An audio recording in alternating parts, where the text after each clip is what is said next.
नमस्कार.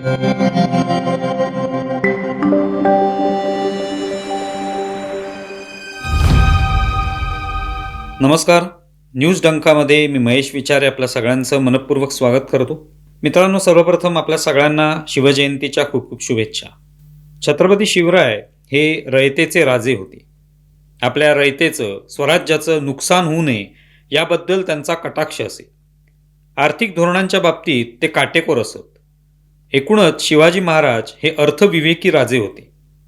त्यांच्या जीवनातील असे अनेक प्रसंग आहेत जे त्यांच्या या अर्थविवेकाची साक्ष देतात. शिवाजी महाराजांच्या या अर्थनीतीचा अभ्यास करणारे डॉक्टर अजित आपटे यांनी न्यूज डंकाशी संवाद साधला होता. त्यातून महाराजांच्या या अर्थभानाचं दर्शन घडतं. त्यातले काही प्रसंग आपण या शिवजयंतीच्या निमित्ताने पाहूया. महाभारतामध्ये अर्थमूलो ही धर्मः या सूत्राचा उल्लेख आढळतो. ज्याची अर्थनीती बळकट त्याच्या प्रत्येक गोष्टीला अर्थ आहे आणि ज्याची अर्थनीती बळकट नाही त्याचं सगळं व्यर्थ आहे, असा त्याचा अर्थ आहे. या सूत्राला हजारो वर्ष झाली असली तरी आताही ते कालातीत आहे. शिवाजी महाराजांनीही ते सांभाळलं. शिवाजी महाराजांनी अर्थभान पहिल्यापासून शेवटपर्यंत सांभाळलं. पैशांअभावी महाराजांचं कुठलं काम अडलंय, स्वराज्यावर खूप मोठा कर्जाचा बोजा झाला आहे किंवा आर्थिक अडचणींमुळे ते कर्मचाऱ्यांचं वेतन देऊ शकले नाहीत असं कधीही झालेलं नाही. शिवचरित्रामध्ये अशी कोणतीही नोंद सापडत नाही. त्यांनी आपल्या सैनिकांना कधी उशिरा पगार दिलेले नाहीत. ते प्रतिपदेला म्हणजे महिन्याच्या 1 तारखेला कर्मचाऱ्यांचे पगार देत असत. किल्ल्यांच्या बांधकामांमध्ये किंवा पुनर्विकासामध्ये त्यांची फार मोठी भूमिका राहिलेली आहे. मग तो विजयदुर्ग असो किंवा तामिळनाडूमधला किल्ला असो, यात त्यांना कधी पैसे कमी पडले नाहीत. अवघ्या 12व्या वर्षापासून त्यांनी स्वतःच्या जहागिरीचं काम बघायला सुरुवात केली आणि काही वर्षातच त्यांनी आपल्या वडिलांची शाबासकी मिळवली. याचं कारणही तसंच होतं. ही जहागीर संपूर्ण उजाड झाली होती. पुण्यावरून अक्षरशः गाढवाचा नांगर फिरलेला होता. तिथेच त्यांनी सोन्याचा नांगर फिरवला. मसणवड झाल्यामुळे काही वर्ष ती जमीन पडीक होती. तिथे जंगली श्वापदं होती. त्यामुळे त्यांनी शक्कल लढवली. यात लोकांचं सहकार्य घेण्यासाठी, त्यांना प्रवृत्त करण्यासाठी बक्षीस जाहीर केलं होतं. पण त्यासाठी त्यांनी तुम्ही त्या मृत प्राण्याची शेपटी जमा करा, मग तुम्हाला त्याचं बक्षीस दिलं जाईल अशी अटही घातली होती. एका प्राण्याच्या जोरावर 4 जण बक्षिसे घेऊन जाऊ नये यासाठी ही खबरदारी घेण्यात आली होती. वयाच्या 14-15व्या वर्षापासून त्यांची ही हुशारी या प्रसंगातून दिसून आली. आपल्याकडची शेती ही बेभरवशाची शेती आहे. ही मान्सूनवर अवलंबून आहे. महाराष्ट्रात आज आधुनिक काळात सुद्धा केवळ 20% क्षेत्र ओलिताखाली आहे आणि बाकीचं पावसावर अवलंबून आहे. तेव्हा तर हे प्रमाण जेमतेम 2% होतं. आणखी भीषण परिस्थिती होती.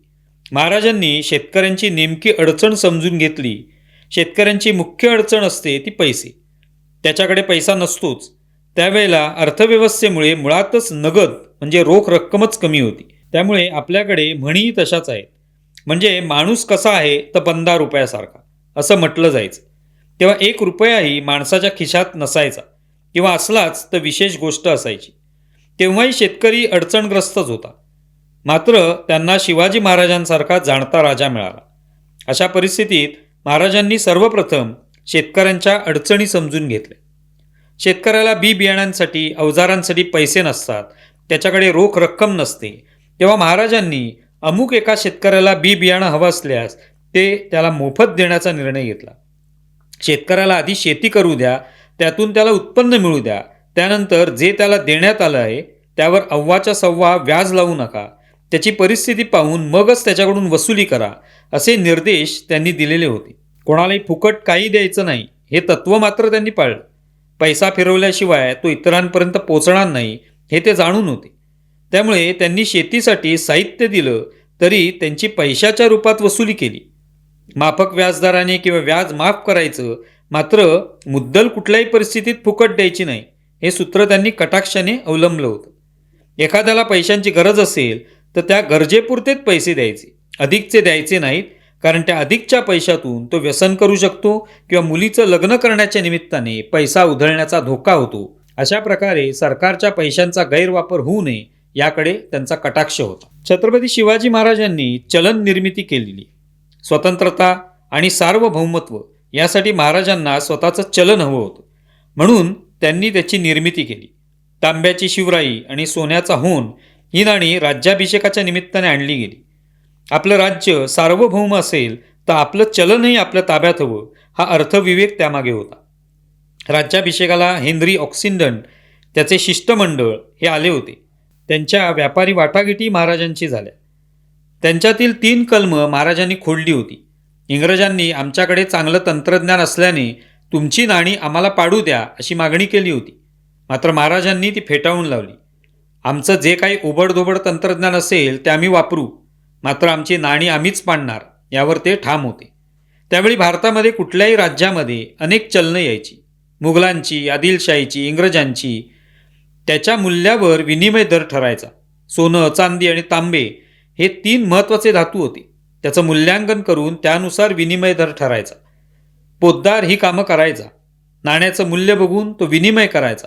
तेव्हा ब्रिटिशांनी पाऊंड, शिलिंग या चलनाला प्राधान्य द्या अशी मागणी महाराजांकडे केली. मात्र महाराजांनी ती फेटाळून लावली. मागणी आणि पुरवठा यामधून मालाची जी किंमत ठरेल ती तुम्हाला मिळेल, मी काही तुम्हाला वेगळा दर्जा देणार नाही, असं महाराजांनी ठासून सांगितलं होतं. सिंधुदुर्ग किल्ला बांधण्याच्या प्रक्रियेत मॅक्रो लेवलपासून मायक्रो लेवलपर्यंत प्रत्येक गोष्टीकडे महाराजांचं बारकाईने लक्ष होतं. सिंधुदुर्ग किल्ला बांधण्यासाठी 1 कोटीच्या खर्चाची तजवीज त्यांनी केली. शिवाय बांधकाम सुरू झाल्यानंतर सुद्धा त्यांनी बांधकामकर्त्यांना निरोप दिला, किल्ल्याच्या बांधकामासाठी जी वाळू मागवाल ती समुद्राच्या खाऱ्या पाण्याने नाही तर गोड्या पाण्याने किमान 2दा धुवून घ्या आणि मगच वापरा, असं त्यांनी स्पष्ट केलं होतं. बांधकामाची गुणवत्ता टिकावी याकडेही त्यांची बारीक नजर होती. खाऱ्या पाण्यात असलेल्या क्षारांमुळे किल्ल्याच्या बांधकामाला नुकसान होईल, त्यामुळे ती वाळू गोड्या पाण्याने धुवून घ्या, म्हणजे पाण्यात कोणतेही क्षार राहणार नाहीत, उत्तम कच्चा माल तुम्हाला वापरता येईल, ही दृष्टी त्यामागे आहे. किल्ल्याच्या बांधकामासाठी शिशाचा वापर करायचा होता, त्याचाही उल्लेख त्यांनी केलेला आहे. 5 खंडी शिसं आम्ही विकत घेतलेलं आहे. हे शिसं आम्ही इंग्रजांकडून खरेदी करून तुमच्याकडे पाठवित आहोत. ते आम्ही मोजून घेतलेलं आहे, पण तिथे 2दा मोजून घ्या, असं त्यांनी म्हटलेलं आहे. आपल्याला पुरवठा करणाऱ्यांची त्यांना किती बारकाईने माहिती होती हेच त्यावरून दिसून येतं. इंग्रज ही महालबाड जात, डोलियातील काजल चोरून नेतील तरी पत्ता लागू देणार नाहीत आणि वर त्याचा मुआवजा पण मागतील, असं त्यांनी या पत्रात लिहिलेलं आहे. म्हणजे तुमच्या डोळ्यातलं काजळ चोरतील आणि वर त्याचा मोबदलासुद्धा मागतील, इतके हे ब्रिटिश लबाड आहेत. त्यांच्याकडून मीही तपासून घेतला आहे, तुम्हीही तपासून घ्या, असा संदेश त्यांनी दिला.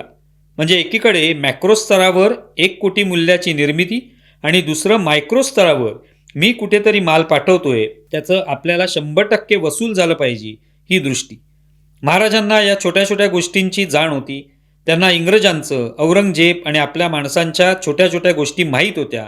माणसं ओळखण्यात ते अतिशय बाकबगार होते. महाराजांनंतर 1.5 वर्षानंतर स्वराज्याच्या खजिन्याची मोजणी संभाजीराजांच्या कार्यकाळात झाली. तेव्हा किमान 9 कोटी रोख महाराजांकडे शिल्लक होती. इतकंच नव्हे तर माणसाच्या आयुष्यात जे काही लागतं त्या सर्व वस्तूंचा, म्हणजे शस्त्र, अस्त्र, वस्त्रांचा प्रचंड साठा रायगडावर शिल्लक होता. वस्त्रांचे 4-4 हजार तागे त्यांनी जमवून ठेवले होते. सर्व प्रकारचे धान्य, कडधान्य, तेल यांचा प्रचंड साठा होता. धनुष्य बाणातल्या 1,80,000 बाणांचा साठा होता.